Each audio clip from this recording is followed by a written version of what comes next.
Manifestio. Dezembro de 1988, Lockerbie, Escócia.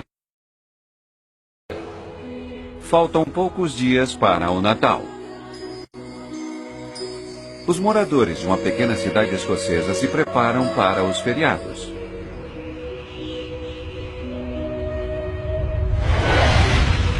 Mas o perigo se aproxima rapidamente.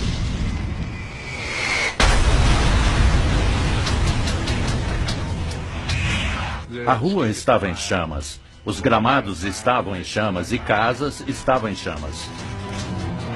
Eu nunca tinha visto nada igual. O Natal vai ser lembrado por motivos totalmente errados. Um acidente aéreo devastador abala um vilarejo e chama a atenção do mundo. Dos ataques terroristas da história, foi o mais significativo. O mistério finalmente é descoberto através de um pedaço de escombro menor do que a ponta de um dedo.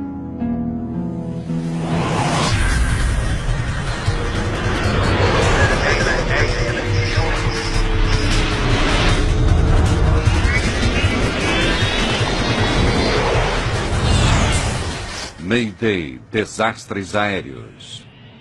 Esta é uma história real, baseada em relatórios oficiais e relatos de testemunhas. Tragédia em Lockerbie. 26 de outubro de 1988, próximo a Düsseldorf.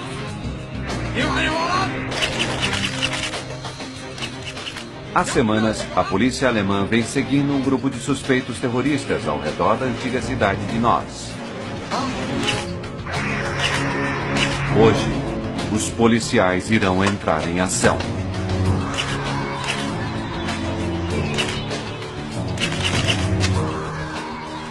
Agora! Polícia! Polícia!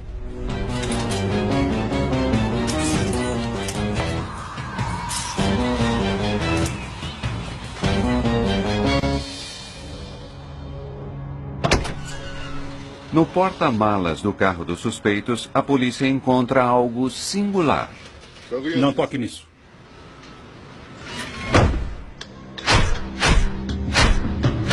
Os policiais fazem busca nos apartamentos usados pelos dois homens. Eles encontram vários passaportes em branco e um pequeno arsenal de armas. Ao examinar detalhadamente o rádio recuperado no carro dos suspeitos, a polícia descobre que ele está ligado a explosivos. Aqueles dispositivos usavam uma combinação de dispositivos barométricos, improvisados e um timer. Um timer de curto período. Todos aqueles dispositivos deveriam ser colocados em um avião. Um timer barométrico é ativado por alterações na altitude e é acionado ao alcançar uma determinada altura. Já que isso garante que um avião estará no ar quando a bomba explodir, ele é o dispositivo preferido por aqueles que têm jatos de passageiros como alvos. Os dois homens presos na Alemanha trabalham para uma organização terrorista bastante conhecida, a Frente Popular para a Libertação da Palestina. Hafez Dal-Kalmoni está embarcando armas para a Síria e para o Líbano. Marwan Krishat é um conhecido fabricante de bombas, responsável por derrubar pelo menos um avião de passageiros. Faltam apenas alguns meses para a movimentada estação de viagens de Natal. Com os dois homens presos, a polícia alemã deu à aviação comercial um pouco mais de segurança. 21 de dezembro de 1988. 2 meses depois, o voo 103 da Pan Am está indo de Londres para Nova York. O jato acaba de decolar do aeroporto Heathrow. Há 259 pessoas a bordo. A maioria dos passageiros é de americanos. Charles McKee trabalha para o governo dos Estados Unidos. Khalid Jafar mora em Detroit e está voltando para casa depois de uma viagem ao Líbano e à Alemanha. Na primeira parte da viagem aos Estados Unidos, o avião vai rumo a noroeste até a Escócia. A assim chamada saída Daventry é uma das 6 rotas programadas que os aviões seguem quando saem de Heathrow. Lockerbie É uma dentre as várias cidades pequenas que o avião irá sobrevoar. Vivendo tranquilamente nas terras baixas escocesas, os moradores mal sabem que moram sob uma movimentada rota aérea. A Pan Am chama esse 747 de a donzela ligeira dos mares. À medida que ele nivela a 31 mil pés, a tripulação entra em contato com o controle de tráfego aéreo. Boa noite, escoceses. Clipper 103, estamos no nível 310. 103, você está identificado. O comandante James Maguire tem 55 anos. Assim como muitos passageiros nesse voo de pré-feriado, ele está indo para casa.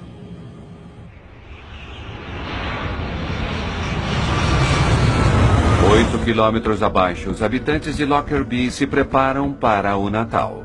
Michael Gordon está conversando com um amigo quando um estranho estrondo se faz sentir em sua casa. Ei, espere um minuto. Há alguma coisa estranha do lado de fora. O tempo aquela noite estava um pouco turbulento. E havia um vento relativamente forte a oeste, e eu podia ouvi-lo batendo na janela à minha frente. Da minha janela eu consigo ver Lockerbie, porque minha casa fica na colina. E eu ouvi esse barulho encobrindo o barulho do vento.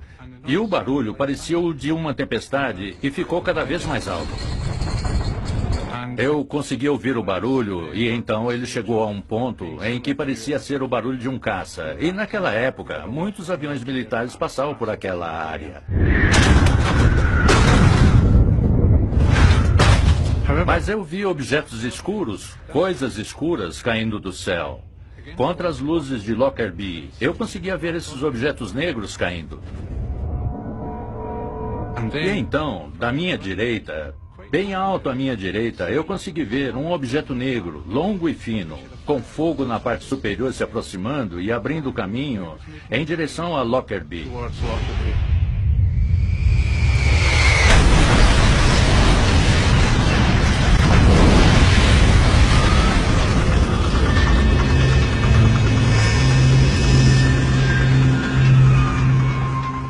E quando atingiu a cidade, foi mais terrível das explosões. Eu pude ouvir as telhas no meu telhado se levantando. Alô? Alô? Com a explosão, as linhas telefônicas ficaram inoperantes.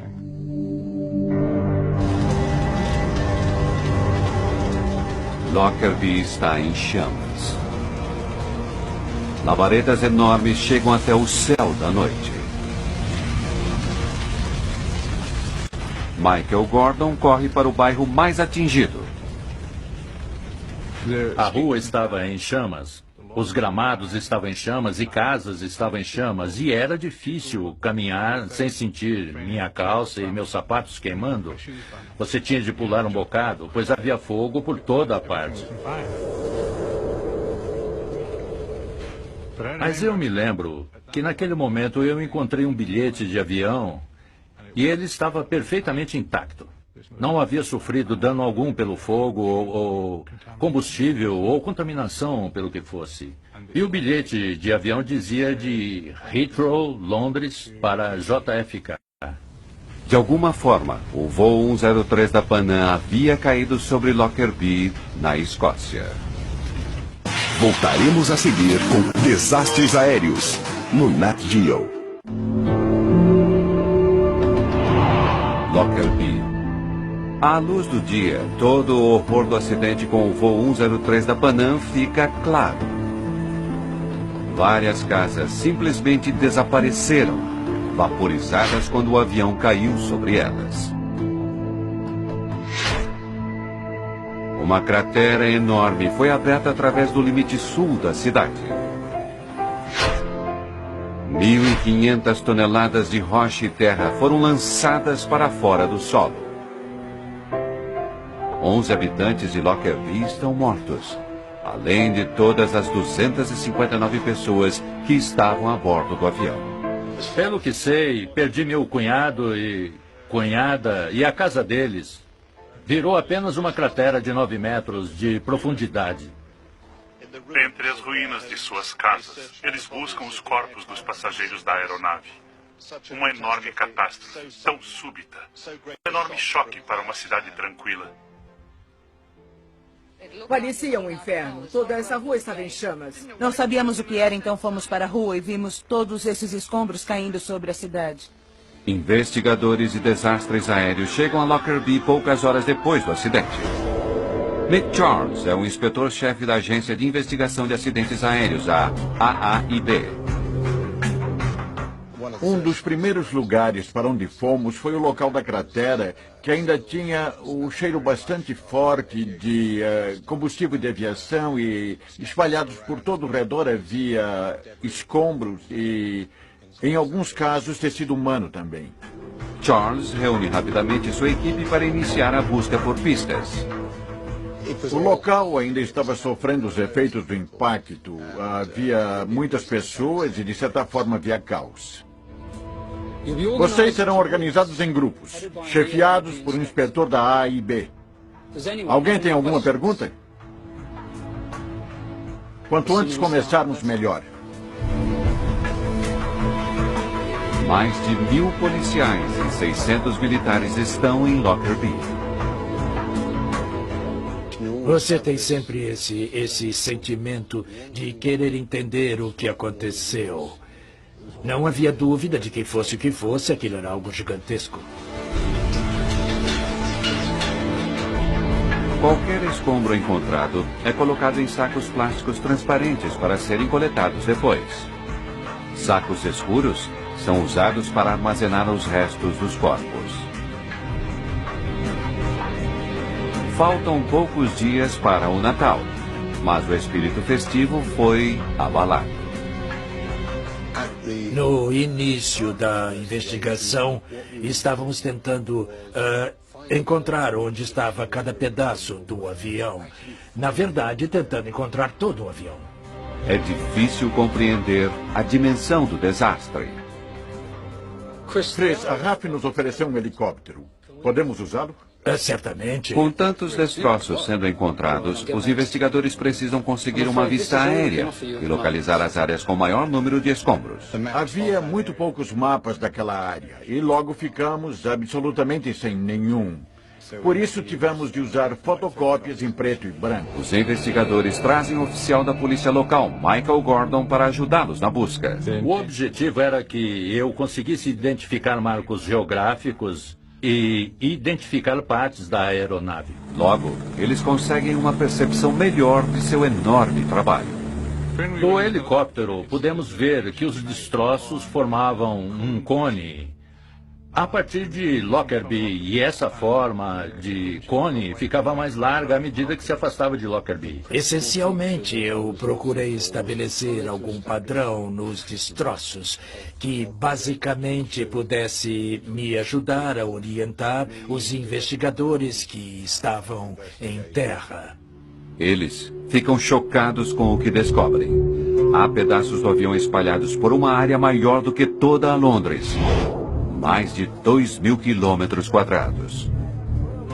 Logo fica claro que o voo 103 da Pan Am começou a se desintegrar muito antes de atingir o solo. Em geral, o que se vê é um local de acidente bem delimitado. E em Lockerbie não havia nada disso, porque inicialmente a polícia já havia identificado meia dúzia de locais distintos. Um 747 é feito de mais de 6 milhões de partes.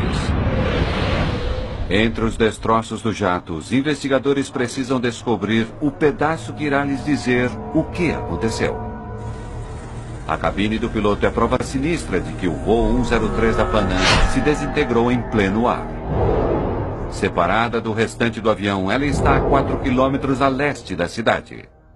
Quando eu verifiquei a cabine, olhei para o teto e vi que as janelas estavam intactas. A parte do nariz havia sido aberta, mas era como se ela tivesse sido cortada logo depois da cabine. E era possível dar a volta e olhar para dentro da cabine pela parte de trás. Dentro da cabine, os investigadores observam a posição de várias chaves e controles. Eles verificam que o piloto automático está acionado e que as máscaras de oxigênio continuem em seus lugares. Esse é um procedimento padrão que faríamos em qualquer investigação desse tipo.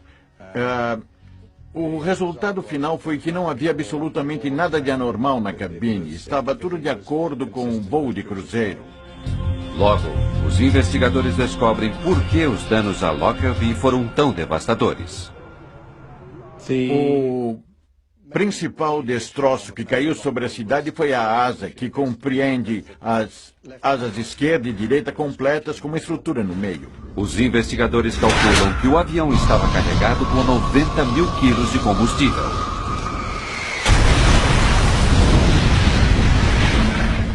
São 150 toneladas descendo essencialmente na vertical com uma velocidade de até 500 nós.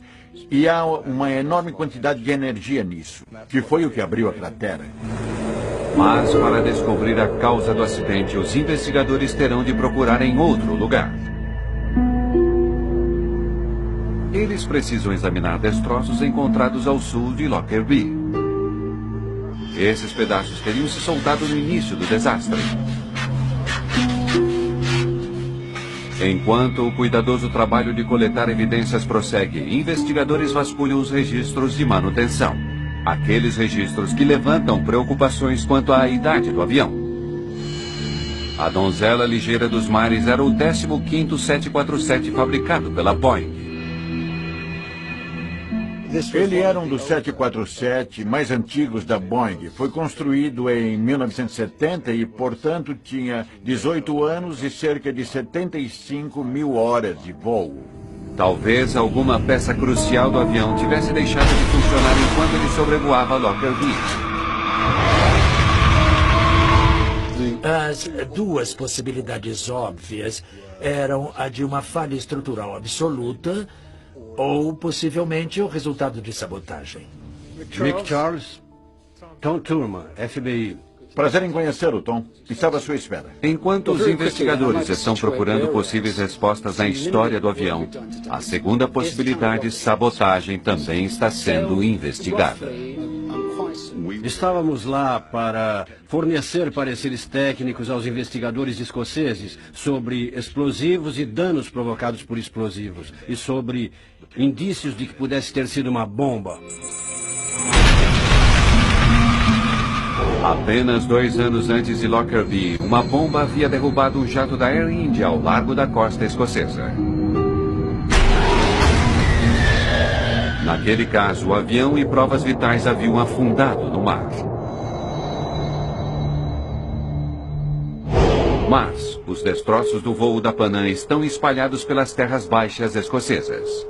Se foi uma bomba, há uma possibilidade de que provas importantes possam ser encontradas. Todo tipo de esforço logístico seria feito para encontrar tudo, absolutamente tudo, e trazer isso de volta para que pudesse ser analisado e para que pudéssemos chegar a alguma conclusão. Quanto aos fragmentos que encontramos em terra, eles foram apanhados e estávamos procurando por danos provocados por explosão nessas peças de metal. Mas até que tivéssemos encontrado algo que nos dissesse que aquilo fora provocado por uma bomba, uma prova física, era um acidente. Polícia de Lockerbie.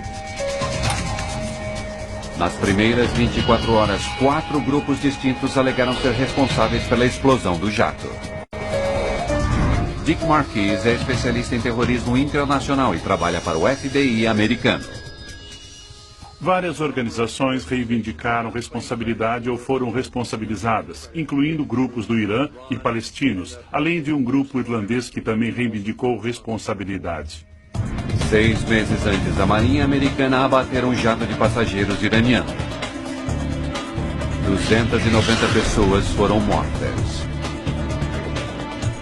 O governo americano afirma que foi um acidente, mas o Irã prometeu vingança.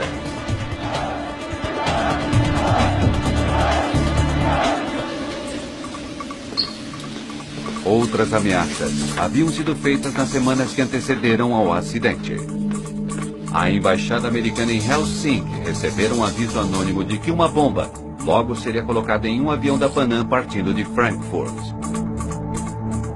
As autoridades acabaram não levando a ameaça em conta, mas um comunicado foi posto em embaixadas americanas. Muitos dos passageiros que embarcaram no voo 103 haviam vindo de Frankfurt num voo de conexão. Fizeram um ótimo trabalho. E então, na véspera de Natal, apenas 3 dias depois do acidente com o avião, a investigação dá uma enorme virada. Está claro o que temos que fazer? Ótimo. Tom, posso falar com você? Claro.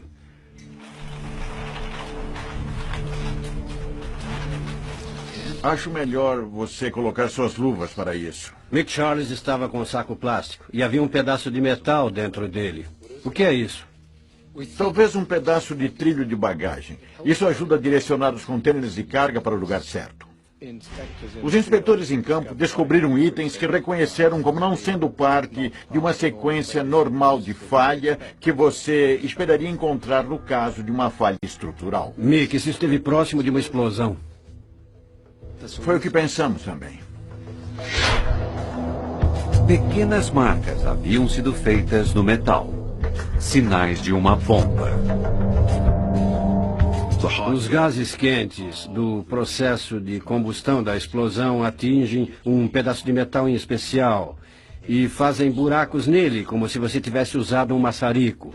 Se você pega um maçarico e tem um pedaço de metal, você mal toca o pedaço de metal e o maçarico irá fazer nele um pequeno buraco. É o primeiro destroço encontrado fora da cidade de Lockerbie a mostrar sinais de danos causados pelo fogo.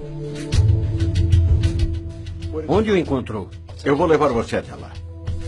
A região rural escocesa está prestes a se transformar na maior cena de crime do mundo. Voltaremos a seguir com Desastres Aéreos, no Nat Geo. É dia de Natal de 1988. Mas em Lockerbie, Escócia, as pessoas ainda estão abaladas devido a um devastador acidente aéreo. O Natal vai ser lembrado por motivos totalmente errados. É uma tragédia para todos. Não acreditam mais em Deus. Para os investigadores do acidente, o 25 de dezembro é tratado como qualquer outro dia de trabalho. Para mim, aquela foi a característica mais peculiar de Lockerbie. Embora fosse Natal, você ficava ali fazendo o que precisava ser feito. Investigadores convergem em um campo de uma fazenda fora da cidade. Aqui! Continue gritando! Não conseguimos ver você! Aqui! O tempo estava muito ruim. Havia uma chuva com nevoeiro. Você não conseguia enxergar 3 metros à sua frente. E havia destroços por toda a parte, literalmente. Outra parte do trilho do compartimento de bagagem havia sido encontrada. Isso se parece com o pedaço que você me mostrou ontem à noite. Está faltando cerca de 50 centímetros. E acreditem, lá estava o outro pedaço do trilho, literalmente fincado no solo. Tiramos algumas fotos e foi um presente de Natal. Encontrarmos o outro pedaço de metal que havia sido arremessado até lá. Não estávamos fascinados, estávamos revigorados. Esse pedaço também tem marcas e furos. Sinais de que estivera próximo de uma explosão. Os pedaços de destroços são parte do campo de escombros ao sul e próximos do início desse campo partindo de Lockerbie. O lugar onde foram lançados sugere que eles devem ter estado entre as primeiras partes a se desprenderem do avião. Suspeitávamos que uma bomba havia provocado aquela destruição. Mas nós não podíamos dizer nada até que os detalhes fossem confirmados pelos especialistas forenses. Um laboratório forense britânico estabeleceu a ligação crucial. Traços de 2 elementos químicos usados para a fabricação de explosivo plástico são encontrados nos escombros recuperados próximos de Lockerbie. Em 28 de dezembro, apenas 7 dias após o acidente, os investigadores têm sua prova e anunciam sua descoberta ao mundo. Foi estabelecido que 2 partes da estrutura do estrado de metal onde ficava a bagagem mostram provas conclusivas de detonação de um explosivo forte. Agora, a queda do voo 103 da Panam é oficialmente um crime. A nossa missão em relação a Lockerbie era encontrar quem havia feito aquilo e provar, pois queríamos levar o responsável aos tribunais para que respondesse pela morte de 270 pessoas. Em Lockerbie, os investigadores da AAIB continuam a separar as toneladas de metal retorcido. Creio que, em teoria, podíamos ter simplesmente parado. Mas pensamos, sabemos que é uma bomba, temos todos os destroços em terra, é uma oportunidade ideal para recuperarmos tudo e entendermos o que ocorreu. Sabíamos que era uma bomba pequena, mas não compreendíamos o processo explosivo. Os investigadores estão especialmente interessados no casco do avião. Eles levam parte dele para um hangar militar nas proximidades da cidade. Somente pessoal autorizado. Era um galpão de 5 acres e era comprido o suficiente para conseguirmos colocar toda a fuselagem aberta como uma concha, usando a linha central na base da aeronave como uma espécie de linha mestra. A fuselagem de um avião é fixada a uma série de estruturas, e cada estrutura é numerada com base na distância em que ela está da parte da frente do avião. Antes de dispormos os destroços de forma bidimensional, traçamos linhas no chão e fixamos fitas para que tivéssemos um quadro de forma que esse quadro refletisse a geometria do avião. Eles começam a remontar o avião como um enorme quebra-cabeça. Grande parte da estrutura tem características e formas que lhe permitem dizer imediatamente: isso se parece com uma estrutura de porta. Muitas das coisas têm números de peças únicos que podem ajudá-lo a identificar partes pequenas que você acharia impossível identificar. À medida que o trabalho prossegue, são encontradas mais partes do avião com sinais de danos por explosão. Certo, a localização é 817-204. Ao reunirem as partes que estão próximas da frente do avião, os investigadores fazem uma descoberta assustadora. Foi aqui que a bomba começou a destruir o avião. Ficou claro que havia uma área do avião em que os danos foram realmente diferentes daqueles no restante da aeronave. A fuselagem nessa parte não está avariada, mas explodiu e ficou em pedaços. A estrutura da fuselagem na área da explosão estava escurecida e coberta de fuligem. As rachaduras foram muito rápidas e denteadas, diferentes de rachaduras normais do revestimento. Na estrutura de número 700, que está bem por aqui... Agora os investigadores não apenas sabem que foi uma bomba, mas também sabem onde ela explodiu através da fuselagem do avião, bem do lado de fora do compartimento de carga dianteiro. Peter Clayden é o responsável pelo reagrupamento dos contêineres de carga que estavam bem atrás da área que explodiu. Meu objetivo era identificar o container de bagagem onde estava o dispositivo. Tínhamos talvez 20 contêineres de bagagem de estrutura semelhante.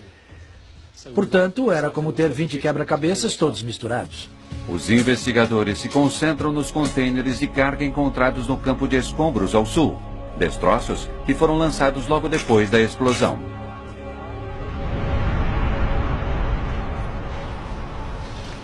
Chegamos à conclusão de que havia apenas 2 na aeronave, um deles feito de alumínio e outro feito de fibra de vidro. E eles ficavam um ao lado do outro na aeronave e eram os 2 únicos que mostravam provas de que um dispositivo explosivo improvisado havia explodido ali. O container de metal AVE-4041 desperta interesse especial. Ele estava bem atrás da estrutura de número 700, onde os danos provocados pela explosão foram mais sérios. Os danos provocados ao container de metal foram bastante graves. E creio que podemos dizer que os danos ao container próximo dele, o de fibra de vidro, foram danos colaterais. Os investigadores criam uma estrutura simples e prendem as partes do container de carga verdadeiro a ela.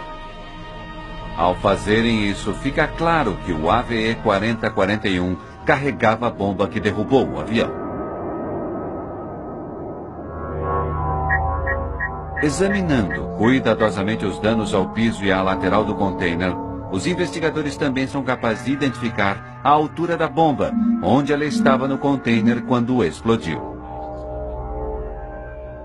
O que aquilo me dizia era que o dispositivo estava provavelmente em uma maleta, e aquela maleta provavelmente não estava no piso do container. A impressão é que ela estava um nível acima. Segundo registros de bagagem, isso significa que a mala onde a bomba estava havia vindo de um voo de conexão. Enquanto investigadores estão montando uma parte do container de metal, eles descobrem um fragmento de destroço que não pertence ao container. Quando o examinei, vi um pedaço pequeno de destroço preso em uma das dobras. Dobrando cuidadosamente para fora, ele caiu. E pude verificar que se tratava de um fragmento de um quadro de circuitos impressos, um quadro de circuitos eletrônicos. Poderia me trazer uma câmera e um plástico de provas, por favor?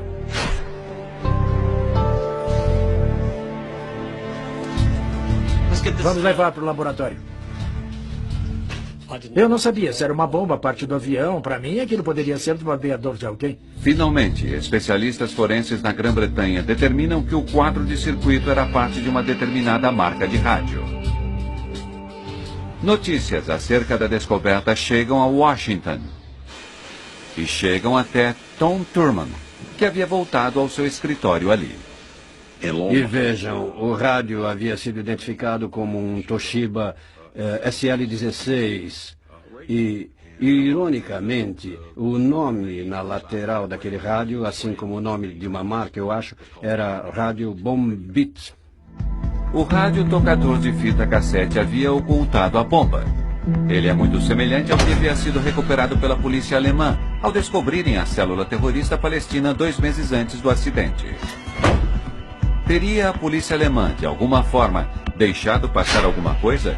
Teria uma bomba fabricada aqui sido usada no voo da Panam?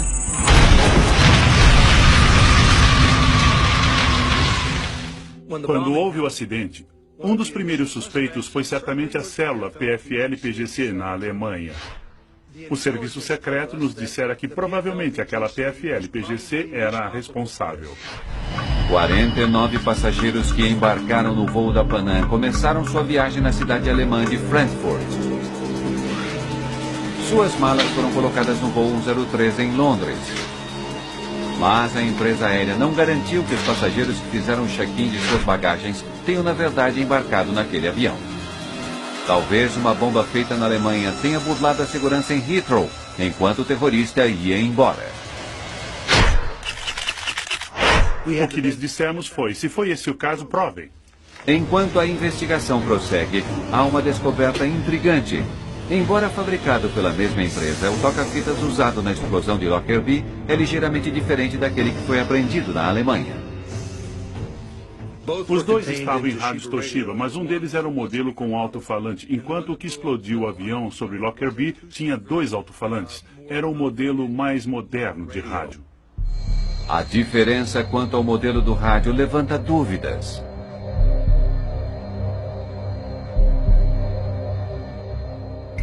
Talvez os terroristas na Alemanha não fossem os responsáveis. Você pode ver a maneira como um dispositivo é montado e dizer: ei, eu sei quem montou isso porque já vi isso antes. E é assim que esse sujeito que monta bombas faz. Eles chamam isso de assinatura de quem fez a bomba. A polícia precisa de mais pistas para descobrir quem montou a bomba. Talvez a maleta em que ela estava possa oferecer tais pistas. Estudando pequenos pedaços de destroços, especialistas forenses britânicos descobrem que a maleta era uma Samsonite 4000 de laterais rígidas. A Samsonite fez apenas uns poucos milhares dessas maletas e vendeu todas elas no Oriente Médio. Vários pedaços de roupas também foram identificados como muito próximos da explosão, provavelmente na maleta que ocultava a bomba. A maior parte dessas roupas foi feita por um único fabricante e vendida apenas na minúscula ilha de Malta. Por isso, Malta se tornou o foco da investigação por causa do fabricante e, no final, da distribuição de algumas das roupas encontradas em Lockerbie. Os investigadores encontram a loja em Malta, onde as roupas haviam sido compradas. O proprietário lhes dá uma outra pista. A principal coisa que ele nos disse foi que a pessoa tinha um sotaque líbio, uma coisa sobre a qual ainda não tínhamos provas e que ligava a Líbia ao atentado. Isso ocorrera apenas 2 semanas antes do ataque ao voo da Panam. Em 1988, a Líbia estava abalada devido a uma série de confrontos com as Forças Armadas Americanas. Sanções econômicas haviam sido impostas. O país estava isolado e seu líder, Muammar Gaddafi, era agressivamente anti-americano. Talvez a bomba do voo da Panam fosse um ataque da Líbia contra os Estados Unidos. Investigando registros de bagagem do voo da Panam, a polícia descobre uma bagagem que havia sido enviada de Malta para Frankfurt aquele dia. A mala número B8849 havia sido enviada através do aeroporto Heathrow, na Grã-Bretanha. Ali, ela fora colocada no segundo nível do container de carga AVE 4041. Era a maleta Samsonite que investigadores agora sabem que carregava a bomba. Mais de 1 ano depois do acidente, uma nova descoberta em Lockerbie ajuda a simplificar a confusa série de pistas. Especialistas forenses descobrem um outro quadro de circuito entre as roupas que haviam vindo de Malta. Aquilo não era daquele quadro de circuito que estava no rádio SL 16. E esse quadro de circuito tinha metade do tamanho de sua unha do polegar. Uma fotografia do quadro de circuito é enviada a Tom Thurman. Ele acredita que poderia ser um pedaço do timer da bomba. Eu passei meses, literalmente, verificando todos os arquivos do FBI sobre outros exames que havíamos feito no decorrer de muitos e muitos anos. O FBI tem fotos de timers usados para detonar bombas do mundo todo. Mas Thurman não consegue encontrar nenhum que corresponda à parte encontrada em Lockerbie. Não. Próximo. Depois de certo tempo, eu fiquei simplesmente sem pistas. E naquele ponto eu pensei, muito bem, agora precisamos procurar fora do laboratório do FBI. No final, Thurman leva a fotografia do circuito para a Agência Central de Inteligência. Eu liguei para um contato meu e disse, preciso levar uma coisa para que você verifique para mim. Examinando minuciosamente relatórios sobre vários atentados à bomba, Thurman encontra a correspondência que buscava. Espere um segundo. Aquele poderia ser o mesmo. Você tem esse timer? Quando Thurman examina atentamente o timer apanhado pela CIA, ele fica chocado. Em poucos minutos, literalmente, eu comecei a ter calafrios. E nesse momento, ao falar disso, começo a sentir calafrios, porque ainda consigo ver muito vividamente aquele momento em que eu estava olhando para um circuito exatamente igual ao que eu tinha visto na fotografia. Isso é o que estamos procurando. O timer que a CIA possui havia sido apreendido na África poucos anos antes. 2 líbios estavam tentando passar com ele vários quilos de explosivos pela segurança do aeroporto. Ele é idêntico ao timer usado para derrubar o voo 103 e não seria acionado por mudanças de pressão, como a chave barométrica descoberta na Alemanha. Esse dispositivo estava programado para ser acionado em uma determinada hora e não a uma dada altitude.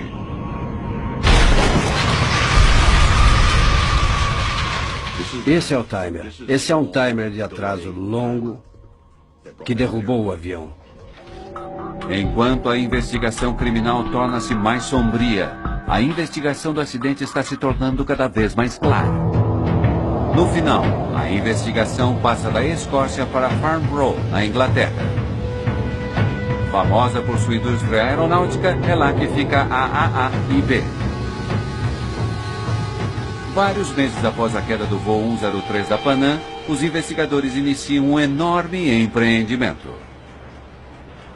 Eles começam a reconstruir uma parte de 20 metros da fuselagem do jato destruído.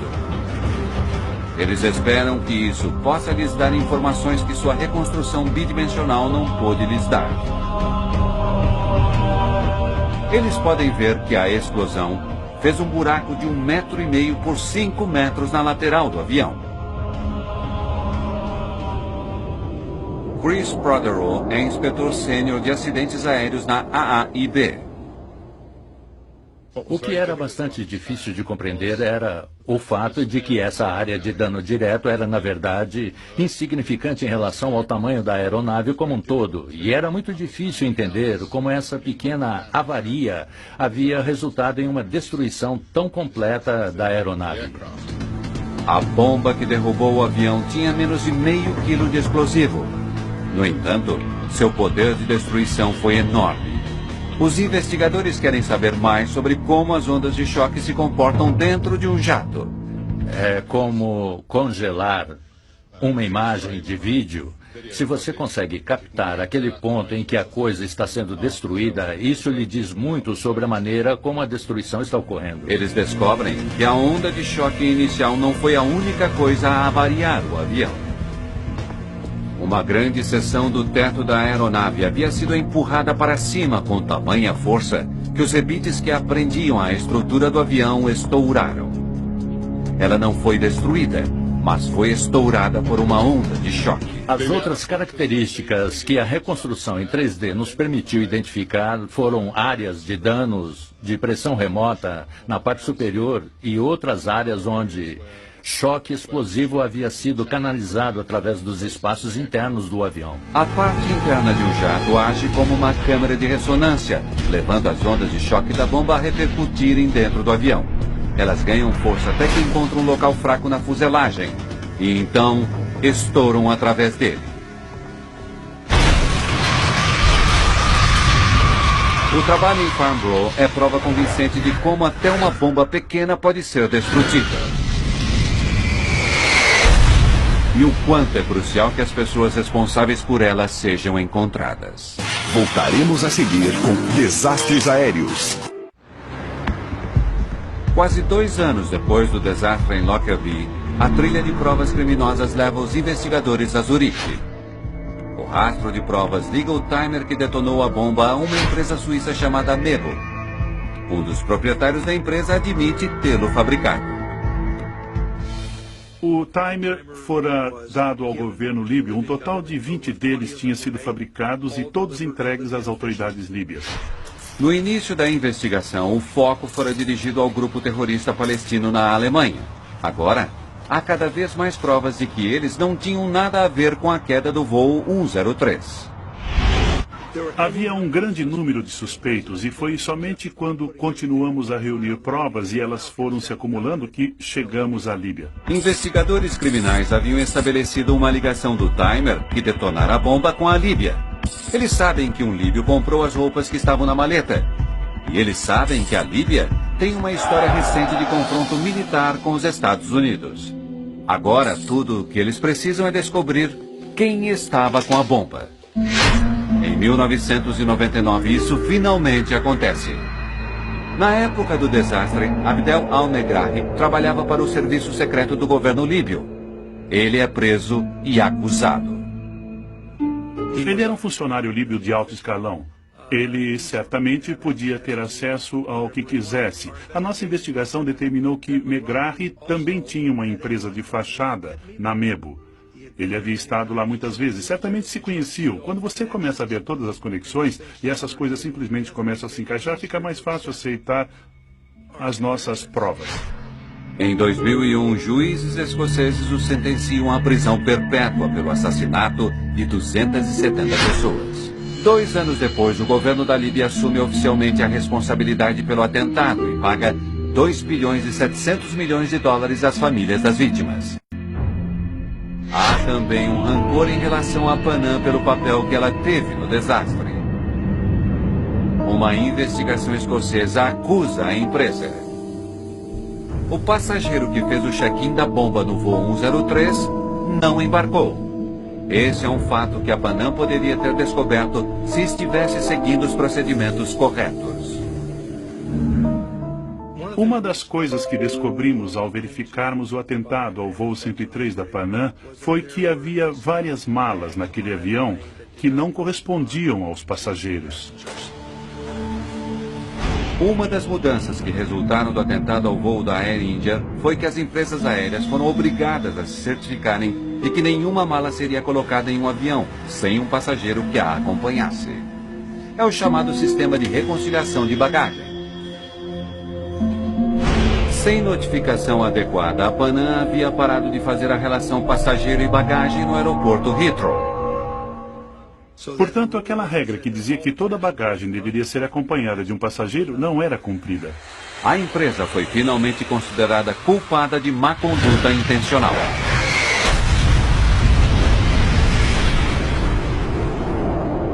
Depois do acidente e da decisão judicial, a Panam declarou falência. 20 anos depois do atentado à bomba do voo 103 da Panam, os destroços de sua fuselagem continuam em Farnborough, na Inglaterra. Aqueles destroços poderão ser usados para o treinamento de investigadores aqui e em todo o mundo. Uma ajuda crucial no caso de outros ataques terroristas. O sentimento permanente que tenho como resultado de Lockerbie é o tremendo nível de cooperação que tivemos de todas as agências. E considerando que havia cerca de 2.500 pessoas, incluindo os militares, a polícia e os demais, acredito que esse seja um grande tributo. Lockerbie foi uma rara ocasião e nos sentimos honrados de participar das investigações e ajudar a chegar onde chegamos. Tivemos pequenas participações, mas todos tiveram pequenas participações que levaram a grandes contribuições para um resultado de sucesso. Na cidade de Lockerbie hoje há poucas evidências do horror que explodiu dos céus há 20 anos. Em uma pequena igreja, próxima de onde a cabine do avião agonizante caiu, há um difícil lembrete do enorme número de vítimas do terrorismo e da importância de levar os culpados aos tribunais.